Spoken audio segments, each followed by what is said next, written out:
আপনারাও কি এই প্রতীক না পেলে একদম নির্বাচনে অংশগ্রহণ করবেনই না? মানে এখন আমরা একটা অধিকারের প্রশ্ন এখানে এনেছি। এনসিপি কেন শাপলা প্রতীক পাবে না? এটা খুব ভ্যালিড কোশ্চেন না? আউট অফ নো ওয়্যার, আমি বিপ্লব থেকে আসা দল, হ্যাঁ আমাকে এক্সট্রা প্রিভিলেজ দিতে হবে। যদি আপনি আমাকে কোনো ভ্যালিড এক্সপ্লেনেশন দিতে না পারেন তাহলে আমাকে প্রতীক দিতে হবে। আপনি অনেক সিনিয়র সিটিজেন হইতে পারেন, আপনার রাষ্ট্র নিয়ে অনেক অভিজ্ঞতা থাকতে পারে। এই ধরনের কর্মসূচি কি ইঙ্গিত দিচ্ছে যে আপনারা পার্লামেন্টে গেলে 150 সিট পাচ্ছেন না? As a very new political party আমরা ভিন্ন কিছু চিন্তা নিয়ে আমরা রাষ্ট্রের জন্য কাজ করছি। সাংবিধানিক জটিলতা তৈরি করে যেভাবে করে স্বৈরাচার হওয়া যায়, এই ধরনের পলিটিক্যাল যে সিচুয়েশন, এই সিচুয়েশন থেকে আমরা বাইরে নিয়ে আসতে চাচ্ছি। এনসিপি নিবন্ধন পেয়েছে, শাপলা প্রতীক চাইছেন আপনারা। ইসি থেকে বারবারই বলা হচ্ছে যে এই প্রতীকটা দেওয়া সম্ভব হবে কিনা। ইসি তো এখন জানিয়েই বোধহয় দিয়েছেন আপনাদেরকে যে দেওয়া যাচ্ছে না এখন পর্যন্ত, আমি যতটুকু জানি। আপনারা কি বলছেন এই সে প্রসঙ্গে? একই সঙ্গে আপনাদের দলের বেশ কয়েকজন নেতার কাছ থেকে আমি শুনেছি যে নির্বাচনে আপনারা অনেক বেশি সিট দখলে নিতে পারবেন এমন রয়েছে। তো বিকল্প যদি চিন্তা ভাবনা করি, তরুণ ভোটার যারা রয়েছে তাদের আস্থা অর্জনের জন্য আপনারা এখন মাঠ পর্যায়ে কী করছেন? আপনাদের কর্মসূচিগুলো কি? কয়েকদিন আগে তো আপনারা একদম দেশব্যাপী। ওকে, দেখেন এখানে শাপলা নিয়ে গতকালকে যে প্রেস ব্রিফিংটা এনসিপির পক্ষ থেকে করা হয়েছে, সেখানে আমরা খুব বিস্তারিতভাবে আপনার বলেছি যে এটা আসলে এটা এমন কোনো ইস্যু না। আমি জানি না যে রাষ্ট্রযন্ত্র স্পেশালি হচ্ছে ইলেকশন কমিশন এটা কেন তার আসলে এই ধরনের মানে ছলচাতুরতা বা এরকম ধরনের একটা রেডিক্যাল পজিশন নিচ্ছে যে এনসিপিকে শাপলা দেওয়া যাবেই না। ওয়ারেজ আমরা কিন্তু একটা জিনিস আপনি দেখেছেন, একটা মানে বিশদ ব্যাখ্যা আমাদের পক্ষ থেকে এসেছে। এই যে মানে প্রতীকের সাথে রিজেম্বলেন্স হয়ে যাওয়ার ফলে তারা যে ধরনের যুক্তি দাঁড় করাতে চাচ্ছেন, আমরা বাংলাদেশের একাধিক প্রতীক, বাংলাদেশে বড় বড় পলিটিক্যাল পার্টির প্রতীকগুলো নিয়ে আমরা বিশ্লেষণ আমরা এটা জাতির কাছে আমরা এই মেসেজটাও পৌঁছে দেওয়ার চেষ্টা করেছি যে এখানে আসলে শাপলার সাথে আসলে কোনো দ্বন্দ্ব নেই, বা এটা ইতিমধ্যে এখন পরিষ্কার, সবার কাছেই পরিষ্কার।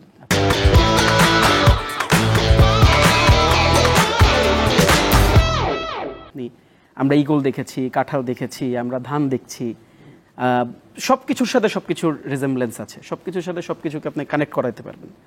কাজেই আমার কাছে যেটা মনে হয়েছে যে এটা একটা পলিটিক্যাল ডিসিশন। এখন মানে মানে you have to take the decision যে আপনি এটা করবেন কি করবেন না। আপনি যদি না করেন, আমরা তো ব্যাখ্যা জানতে চেয়েছি। কারণ আপনি ধরেন আপনি যদি বলেন যে না এখানে জটিলতার কারণে দেওয়া যাচ্ছে না, এটা তো ভাই এক্সপ্লেনেশন হইতে পারে না। আমি আপনাকে যদি একটা যদি প্যারালাল এক্সাম্পল, আপনারাও কি এই প্রতীক না পেলে একদম নির্বাচনে অংশগ্রহণ করবেনই না? এটা তো দেখেন এই প্রশ্নটার উত্তর তো আসলে আমি এখন আপনার যে প্রশ্নটা এক্স্যাক্টলি প্রশ্নের উত্তর দেওয়াটার সময় তো এখন পর্যন্ত আসে নাই। মানে আমার কাছে মনে হয়েছে যে this question is too early to ask. এটা তো একটা প্রসেস। আমি এখন মানে ইলেকশন এখনো সময় সাপেক্ষ বিষয়, 4 মাস 5 মাসের একটা বড় জায়গা আছে। 4 মাস 15 দিন, 4 মাস 15 দিন। কাজেই এই প্রশ্নের উত্তর আমার কাছে মনে হয় যে টু আর্লি টু সেই। বাট আমরা যে জায়গাটাতে ফাইট করছি, দেখেন আমরা এখন আমরা একটা অধিকারের প্রশ্ন এখানে এনেছি।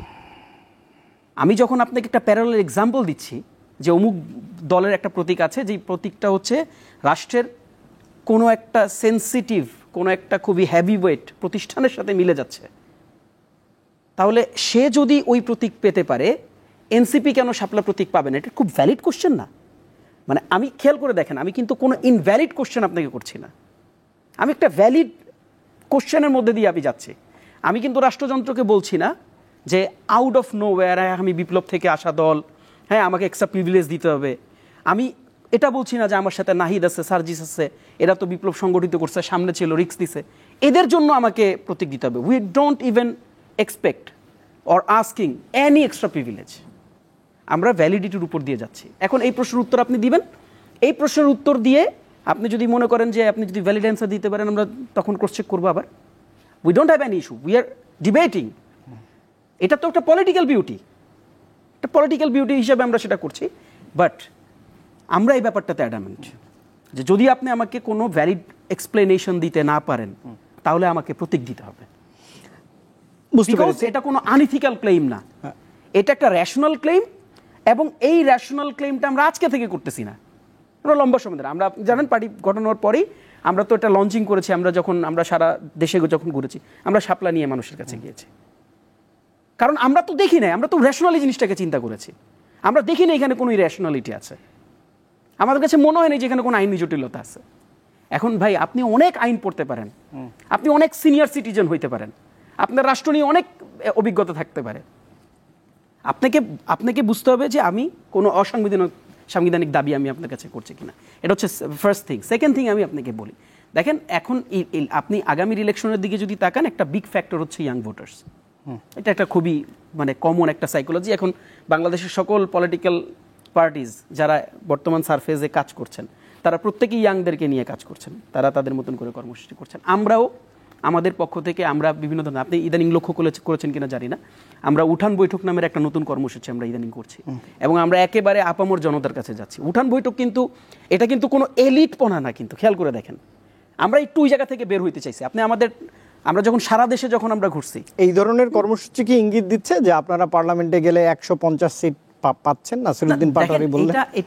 আমি একটু বলি, মানে কিছু কিছু ব্যাপার হচ্ছে আপনার, মানে যদি এভাবে করে বলি যে এটা একটা পলিটিক্যাল স্পিচ, আমি তো বলতেই পারি যে মানে আমরা 150-এর বেশি আসন পাবো। You can not decide, I can not decide. আমরা কি কেউ দেখছি?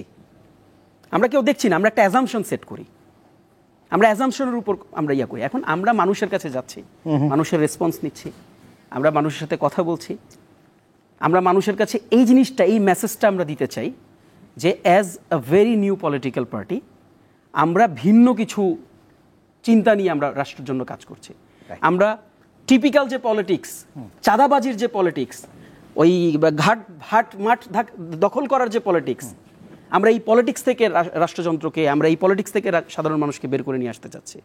আমরা যে আমলাতন্ত্রের উপর যে ভর করা পলিটিক্স, যেই পলিটিক্সের উপর আমরা দেখেছি এতদিন স্বৈরাচার ভর করে তাদের রাষ্ট্রযন্ত্র টিকিয়ে রেখেছিল, আমরা এই যে সাংবিধানিক জটিলতা তৈরি করে যে ইলেকশন র্যাগিং করা যায়, সাংবিধানিক জটিলতা তৈরি করে যে বড় পলিটিক্যাল দলগুলো ইলেকশন থেকে বাইরে রাখা যায়, সাংবিধানিক জটিলতা তৈরি করে যেভাবে করে স্বৈরাচার হওয়া যায়, এই ধরনের পলিটিক্যাল যে সিচুয়েশন, এই সিচুয়েশন থেকে আমরা বাইরে নিয়ে আসতে চাচ্ছি।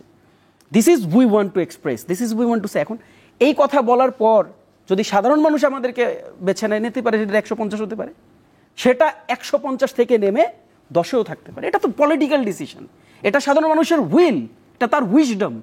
এই উইজডমের জন্য সে ফাইট করছে।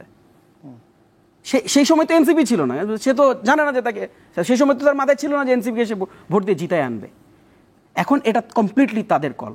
ভাইরা যাবেন, আদার পলিটিক্যাল পার্টিজ তারা যাবেন, সবাই সবার অ্যাপিলটা জনগণের কাছে করবে।